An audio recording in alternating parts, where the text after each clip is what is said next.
Assalamualaikum warahmatullahi wabarakatuh. Bismillahirrahmanirrahim. Alhamdulillah, salatu wassalamu ala rasulillah wa ala alihi wa ashabihi wa man ittada bihudah, amma ba'du. Alhamdulillah, puji dan syukur kita panjatkan kehadirat Allah subhanahu wa ta'ala, di mana berkat rahmat, taufik, hidayah, dan inayahnya jualah sampai saat ini kita tetap dalam keadaan sehat walafiat, tidak kurang suatu apapun, dan dapat menjalankan kewajiban ibadah puasa. Pada hari ini kita telah memasuki hari yang ke-9 atau ke-10. Mudah-mudahan Allah subhanahu wa ta'ala menerima segala rangkaian amal ibadah yang telah kita lakukan, serta mendapatkan berkah dan ridha daripadanya. Hari-hari yang masih tertinggal, masih panjang perjalanannya, Allah subhanahu wa ta'ala berikan kepada kita nikmat sehat walafiat, sehingga kita dapat melaksanakan ibadah puasa ini 1 bulan penuh dengan sebaik-baiknya. Amin ya rabbal alamin. Salawat dan salam tidak lupa kita sanjungkan, kita persembahkan kepada baginda Rasulullah sallallahu alaihi wasallam, seluruh keluarga, sahabat, dan pengikutnya sekalian, termasuk kita di sini insyaallah ila yaumil qiyamah. Amin ya rabbal alamin. Bapak-bapak dan ibu-ibu sekalian yang berbahagia, topik kita pada hari ini adalah memahami makna puasa dalam Al-Quranul Karim. Puasa di dalam Al-Quran dengan segala kosakata yang terkait disebutkan sebanyak 13 kali. Tersebar dia di dalam 11 ayat. Kita temukan di dalam 6 surah. Surah Al-Baqarah, Surah An-Nisa, Al-Ma'idah, Maryam, Al-Ahzab, dan Al-Mujadilah. Tidak semua kata-kata puasa disebutkan dalam Al-Quran memberi makna puasa bulan suci Ramadan. Dari 11 ayat, hanya 4 ayat saja yang menceritakan kewajiban puasa di bulan suci Ramadan. Itulah ayat 183, 184, 185, dan 187 dari surah Al-Baqarah. Sementara pada surah-surah yang lain, ayat yang lain tidak bercerita tentang puasa bulan suci Ramadan. Maka kita temukan 8 kali menggunakan kata-kata siam, puasa. 1 kali menggunakan kata-kata saum. 2 kali menggunakan pelaku puasa itu, yang sering kita sebut shaimin, shaimat. 2 kali kata kerja dalam bentuk perintah dia, wa antasumu khairul lakum faman syahida minkumus syahra falyasum. 1 kali saum, kata-kata saum. Dalam surah yang sama saja, surah Al-Baqarah ayat 196, tidak bercerita puasa Ramadan. Puasa disebut di sini 2 kali dengan siam dalam konteks ibadah haji. Kalau orang sudah mengenakan pakaian ihram untuk haji, untuk umroh, karena awal ayatnya wa atimmul hajja wal umrata lillah. Mereka sudah tidak boleh lagi melakukan larangan-larangan untuk orang yang mengenakan pakaian ihram niat haji atau umroh. Banyak larangan-larangannya. Kalau dilanggar, dilakukan dengan sengaja, maka hukumannya memotong seekor kambing. Kalau tidak mampu, nanti membayarnya dengan namanya puasa nanti. Tapi kalau dilakukan tidak sengaja, dia tidak harus memotong kambing, tapi membayarnya dalam bentuk bisa ganti puasa atau fidyah. Fidyahnya ditetapkan sekitar 15 rial. Satu kesalahan tidak sengaja. Garuk-garuk ada rambutnya. Tidak harus potong kambing, bayar fidyah. Kalau 10 kali lumayan juga. 150 rial ya. Itulah firman Allah, faman kana minkum maridan aw bihi adam min ra'sihi fa fidyatun min siyamin aw shadaqatin aw nusuk. Satu lagi di bawahnya dalam ayat yang sama menceritakan jenis ibadah haji. Ibadah haji itu ada 3 macam. Ada namanya ifrad, mendahulukan haji baru umroh, tidak dikenakan dam.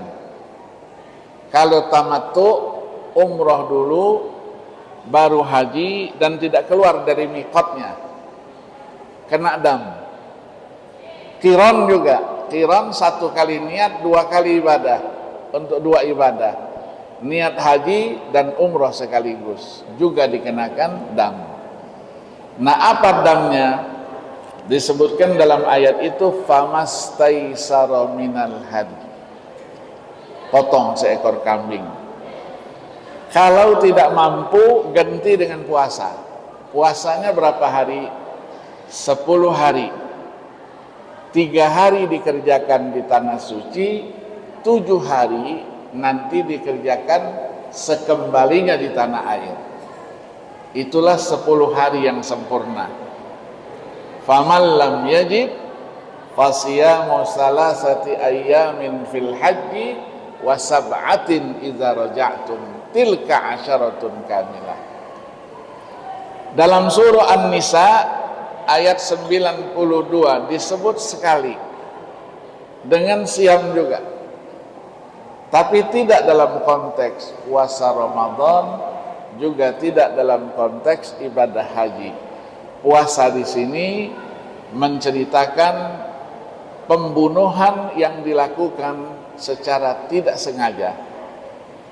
Tindak pidana pembunuhan dalam Islam ada 3 macam. Sengaja, tidak sengaja, serupa dengan sengaja. Sengaja apabila direncanakan menggunakan alat yang mematikan. Hukumannya apa? Qisas, penggal lehernya dengan pedang. Kalau tidak dimaafkan oleh keluarga terbunuh. Tapi kalau dimaafkan, dia bayar diat namanya. Yang kedua, tidak sengaja. Ayat inilah yang bicara wa ma kana lil mu'minin ayyaqtula mu'minan illa khata'a. Khata' itu artinya tidak sengaja, tidak direncanakan, alatnya juga tidak mematikan. Satu lagi serupa dengan sengaja, direncanakan, alatnya tidak mematikan. Tidak direncanakan, alatnya yang mematikan. 2 jenis ini tidak diqisas, dia bayar diat, denda. Kalau nak mampu bayar dengan diat yang sudah disiapkan, puasa 2 bulan berturut-turut. tidak boleh putus sebagai bukti taubatnya kepada Allah. Faman lam yajid fasiyamu syahraini mutatabi'aini taubatan minallah. Dua kali lagi siam juga disebut dalam surah Al-Maidah. Satu kali dalam konteks kafaro, denda bagi orang yang bersumpah. Dia menggunakan nama Allah, wallahi, billahi, tallahi, tapi dia langgar sumpahnya. Dendanya apa? Kafaronya apa? Kafaronya memberi makan 10 orang miskin dari makanan yang biasa dimakannya dalam kesehariannya, atau pakaian 10 orang miskin, atau memerdekakan seorang hamba. Kalau nak mampu, kembali puasa sebagai gantinya. Faman lam yajid fasiyamu salasati ayyam. Satu kali ayat 95 siam disebut juga, tapi masih dalam konteks ibadah haji.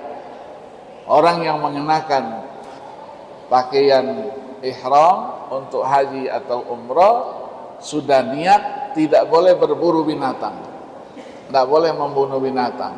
Kalau membunuh dengan sengaja, potong kambing. Tidak sengaja, bayar juga dengan puasa. Au adlu dzalika siyaman liyadzuqa wabala amri. Satu kali saum, tidak dengan siam. Itulah ayat 26 dari surah Maryam, menceritakan Siti Maryam sebagai wanita yang baik, wanita solihah. Allah berikan kepada Siti Maryam kehamilan tanpa suami, yang akhirnya melahirkan Nabi Allah Isa alaihi salatu wassalam. Maka Isa nisbahnya kepada ibu, Isa ibni Maryam. Ketika mendapatkan kehamilan tanpa suami itu merasa galau, risau, pasti ditanya orang, dihujat orang, dicaci maki orang, dan seterusnya. Nah, apabila terjadi itu, Allah jelaskan firman-Nya, faquli, katakan, inni nazartu lirrahmani sauman, sesungguhnya aku bernazar untuk Allah itu melakukan puasa. Apa puasanya?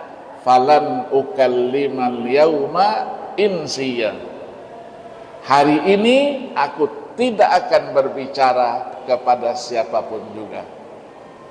Maka puasa menurut etimologinya, menurut bahasanya, menahan diri, al-imsak, menahan diri dari tidak berbicara.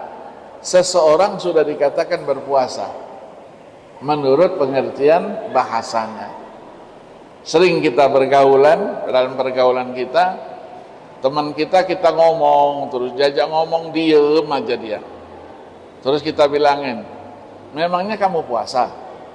Maksudnya puasa tidak ngomong, ya. Ini katanya wanita dulu solihah, baik-baik. Kalau ada kehamilan tanpa suami bingung dia. Tapi kalau wanita sekarang tidak begitu, beda. Dapat kehamilan tanpa suami, canggih itu, diviralkan, ya. 2 kali lagi disebut dengan shaimin, shaimat. Itulah ayat 35 surah Al-Ahzab. Ada 10 golongan yang dijanjikan oleh Allah ampunan terhadap dosa dan kesalahannya dan pahala yang besar di sisi Allah Subhanahu wa taala. Innal muslimina wal muslimat wal mu'minina wal mu'minat sampai was-shaimina was-shaimat. Ujung ayatnya apa? A'addallahu lahum maghfiratan wa ajran 'azima. Disiapkan buat mereka ampunan terhadap dosa dan kesalahannya dan pahala yang besar di sisi Allah Subhanahu wa ta'ala. Satu kali lagi disebut puasa juga, siyam, tapi tidak dalam konteks semuanya tadi. Tidak berbicara Ramadan, tidak bicara haji, tidak bicara pembunuhan, tidak bicara sumpah. Tapi konteksnya dalam hukum Islam disebut dengan zihar. Zihar itu artinya punggung. Ketika suami mengatakan kepada istrinya, anti alayya ka zahri ummi, kamu di mataku sama dengan punggung ibuku. Kalau dia ucapkan itu, dia harus bayar kafarah, denda. Dendanya apa? Memberi makan 60 orang miskin sebelum dia sentuh istrinya itu, sebelum dia gauli kembali istrinya itu, atau puasa 2 bulan berturut-turut sebelum dia sentuh istrinya kembali. Faman lam yajid fasiyamu syahraini mutatabi'aini min qabli ayyatamassa. Yang berbicara tentang puasa hanya 4 ayat tadi. Ayat 183 dimulai dengan ya ayyuhalladzina amanu kutiba alaikumusiyam. Ini kalau dalam ilmu Al-Quran disebut dengan panggilan keistimewaan, panggilan kehormatan, menggambarkan betapa dekat antara Allah yang menciptakan dengan hambanya yang akan menerima perintah. Siapa? Orang-orang yang beriman. Disebut khitabut tasyrif wat takrim. Ada 33 macam yang seperti ini dalam Al-Quran. Salah satunya ya ayyuhalladzina amanu. Maka puasa disimpulkan, kewajiban puasa dasarnya adalah panggilan keimanan. Kalau perintah apapun berangkatnya dari keimanan, pasti kita senang, pasti kita tidak pernah ngomel, kita laksanakan dengan baik dan sempurna. Maka sebelum memasuki bulan suci Ramadan, sering kita buat acara. Acaranya tarhib Ramadan, marhaban ya Ramadan, bukan ahlan wa sahlan ya Ramadan. Kalau orang Arab menerima tamu, ahlan wa sahlan. Tapi kadang-kadang juga marhaban katanya. Nah, marhaban itu diambil dari kata-kata ar-rahab. Ar-rahab itu lapang, senang, gembira, tidak ngomel. Ya, kalau dia tidak punya iman, masuk Ramadan, Ramadan lagi, puasa lagi, ngomel dia. Tapi kita hadapi dengan lapang dada, senang kita, gembira. Karena bulan ini adalah bulan yang luar biasa, tidak bisa kita lukiskan dengan kata-kata. Ketika Allah jelaskan perintah yang akan disampaikan, di sini Allah tidak menyebutkan jati dirinya. Kutiba. Allah tidak berfirman kataballahu alaikumusiyam. Kutiba, diwajibkan. Siapa yang mewajibkan? Jawabannya yang memanggil kalian dengan panggilan kehormatan, kemuliaan, kedekatan, keakraban, Allah Subhanahu wa ta'ala. Berbeda dengan hadis Nabi. Kalau hadis Nabi antara lain ketika Nabi menjelaskan puasa itu bulannya apa, kata Nabi, Ramadan syahrun, adalah bulan. Kataballahu alaikum siyamahu wa sanantu lakum qiyamahu faman shamahu wa qamahu imanan wa ihtisaban ghufira lahu ma taqaddama min dhanbi. Sini ada kataballahu. Kalau di sini kutiba, tidak disebutkan jati dirinya Allah. Allah wajibkan puasanya, aku anjurkan kalian menghidupkan malamnya. Siapa yang berpuasa menghidupkan malam qiyamul lail, kembali lagi imanan, dengan dasar keimanan, wahtisaban, mengharapkan pahala dan ganjaran dari Allah Subhanahu wa ta'ala, diampunkan dosanya masa lalu. Maka puasa ini mempunyai apa? Keistimewaan. Dalam sebuah hadis kursi itu disampaikan, Allah itu berfirman, kullu amali bani adam lahu, semua amal perbuatan manusia untuk dia, illa shaum, kata Allah, kecuali puasa. Puasa itu fa innahu li wa ana ajzi bih, puasa untuk aku dan aku yang akan memberikan ganjaran pahalanya. Wal hasanatu bi asyri amsalihah, satu kebajikan nilai pahalanya dilipat gandakan menjadi 10 kali. Maka puasa disebut sebagai ibadah sirriyah, penuh dengan rahasia. Ketika kita di rumah sama istri, niat nawaitu shauma ghadin, ya, sahur sama-sama, tapi begitu suaminya pergi ke kantor, zuhur kan ada jedahnya itu 1 jam, keluar dia dari kantor, masuk dia ke tempat-tempat yang kelihatan kakinya saja, tidak kelihatan kepalanya. Warung-warung itu kan, kakinya tidak kelihatan, kaki yang kelihatan kepalanya.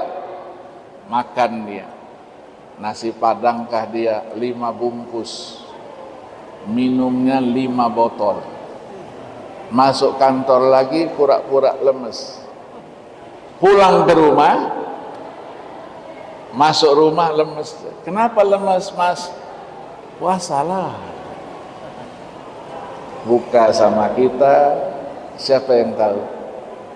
Yang tahu hanya Allah dan kita sendiri dengan kualitas puasa kita itu. Puasa juga bukan sesuatu yang baru. Kama kutiba 'alal ladzina min qablikum, dulu sudah pernah disyariatkan. Tujuannya apa? La'allakum tattaqun, supaya kamu, agar kamu, bukan mudah-mudahan kamu, semoga kamu, diharapkan kamu menjadi orang yang bertakwa. La'alla di sini ulama katakan litahqiq, bukan litamanni wat taraji. Siapa orang yang bertakwa? Nanti ciri-cirinya sendiri. Cari ciri-ciri orang yang bertakwa itu sekian banyak ayatnya. Puasa tidak diwajibkan setahun penuh, diwajibkan hanya ayyamam ma'dudat, hari-hari tertentu saja. Apa yang dimaksud dengan hari-hari tertentu? Itulah bulan Ramadan. Bulan Ramadan itu tidak pernah 28, tidak pernah 31, hanya 29 sama 30. Nanti yang mulai duluan, ya, duluan mulai hari Senin, mudah-mudahan 30, mudah-mudahan, ya, tapi belum tentu juga. Puasa tidak diwajibkan kepada orang yang sedang sakit, orang yang sedang dalam perjalanan, bisa menggantinya hari yang lain. Masa dianalogikan di sini yang wanita sedang hamil, wanita sedang menyusui, pekerja berat, pekerjaannya tidak bisa ditinggalkan kecuali itu untuk mencari nafkahnya, boleh tidak berpuasa, ganti nanti pada hari yang lain. 2 kali disebutkan Allah. 2 kali itu menunjukkan bahwa Allah yuridullahu bikumul yusra wa la yuridu bikumul usra, menghendaki kemudahan, tidak menghendaki kesulitan. 1 kali disebut di situ wa antasumu khairul lakum. Jadi kalau memang tidak sakit, pura-pura sakit, ya, lebih baik berpuasa buat kamu. Perjalanan yang dibolehkan kita berbuka apabila perjalanan itu ada kesulitannya, ada masyaqqahnya. Jakarta Surabaya 700 kilo. Kalau naik kereta berapa jam? Naik mobil, tapi naik pesawat 1 jam 5 menit nyampe. Ada enggak masyaqqah? Kata ulama, di situ ada mazinnatul masyaqqah, diduga ada kesulitan. Jaraknya iya, tapi ketika menuju Cengkareng, macetnya, ya, kesulitannya bisa terjadi. Ayat berikutnya tentang faman syahida minkumus syahra falyasum. Siapa yang melihat bulan, maka besok dia berpuasa. Inilah yang kemarin terjadi perbedaan. Ada metode hisab, ada metode ru'yah. Hisab itu istihad. Kalau sudah dihitung besok ada bulannya, tidak perlu dilihat, besok puasa. Tapi kalau metode ru'yah tidak, harus dilihat bulannya itu. Dan ketika bulan dilihat harus 3 derajat, tidak boleh kurang, lebih boleh. Kalau ada, besok puasa. Kalau tidak, besoknya menyempurnakan hari bulan Sya'ban itu menjadi 30 hari. Ini yang terjadi perbedaan kemarin, ya. Yang mau puasa Senin, ahlan wa sahlan kata orang Arab. Mau Selasa, ahlan wa sahlan. Jangan Minggu aja. Ya.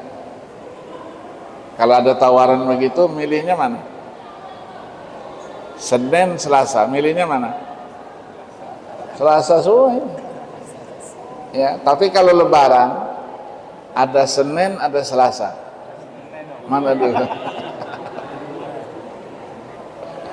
Itulah manusia, ya. Tidak perlu kita permasalahkan. Maka ketika puasa itu selesai, kapan? Bilangannya 1 bulan, nanti ada lagi hisab menawarkan, ru'ya juga nawarkan, tunggu dulu ada hilalnya enggak. Itulah walitukmilul iddata walitukabbirullaha ala ma hadakum. Jadi sudah bilangannya sempurna, takbir sudah kedengaran di mana-mana, besok nak puasa lagi kita. Nah, 1 kali disebut lagi puasa, 2 kali asyam. Itu yang pertama, uhilla lakum lailatas siyamir rafasu ila nisaikum. Kita dibolehkan menggauli istri itu di malam hari, siang hari tidak boleh. Puasa itu kapan berakhir setiap harinya? Itulah dari terbit fajar shadiq, azan subuh itu sampai terbenam matahari. Summa atimmus siyama ilal lail. Kalau matahari nanti pada satu saat tidak tenggelam, puasa terus kita. Tapi berarti harinya sudah kiamat harinya, ya. Ya, itu sudah aturan, ya, sudah aturan. Maka puasa yang diperintahkan adalah menjaga, memelihara, menahan tidak makan, tidak minum, tidak hubungan seksual, dan juga menjaga segala hal yang membatalkan puasa itu dari terbit fajar shadiq sampai terbenam matahari. Kita dituntut puasa itu dengan sebaik-baiknya, supaya jangan sampai ibadah puasa kita batal. Juga kita disuruh menjaga puasa itu supaya jangan minum selesai, tapi ada yang sulit menjaga kualitas puasanya dari pahala yang membatalkan itu. Dia tidak makan tapi puasanya sudah tidak ada nilainya lagi. Kapan itu? Apabila dia suka bohong, yang kedua ngumpat orang, gunjing, ngadu domba orang, memberi kesaksian palsu, dan melihat lain jenisnya yang bukan miliknya dengan syahwat. Apabila itu dilakukan ya dengan sengaja tentunya, ya dijadikan puasanya tidak ada nilainya sama sekali di sisi Allah Subhanahu wa ta'ala. Mungkin bohong bisa kita jagalah, melihat yang lain jenisnya, kalau sekali kepergok rizki namanya kata Ustaz, ya. Tapi kalau sudah sekali dilihat, dia menoleh ke tempat lain, rasanya bagus juga ini, kembali tidak boleh. Ya, itulah pesan Nabi kepada Sayyidina Ali, la tattabi'in nadra an nadra fa innal ula laka wal ukhra alaik. Wahai Ali, jangan kamu ikuti pandangan pertama dengan pandangan kedua.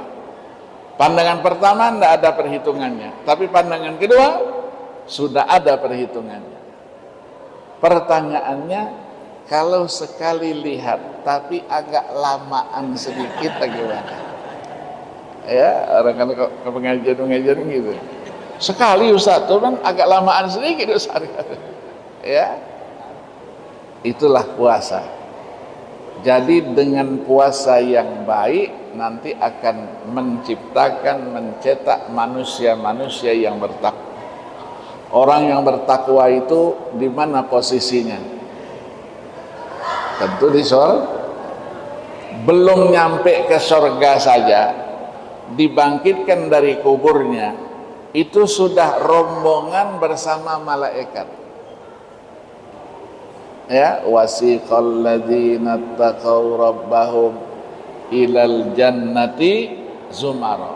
Berkelompok nanti dikiring untuk ke surga. Hatta idza ja'uha wa futihat abwabuha wa qala lahum khazanatuha salamun alaikum tibtum fadkhuluha khalidin. Begitu datang nanti pintu surganya dibukakan. Kalau neraka sudah buka dulu pintunya, tidak perlu dibuka-bukakan.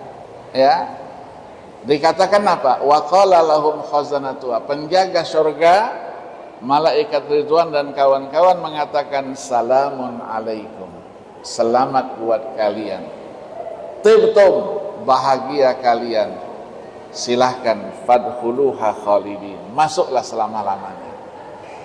Tapi kalau penghuni surga begitu, surga neraka, la marhaban bikum innakum salun nar, tidak ada ahlan wa sahlan.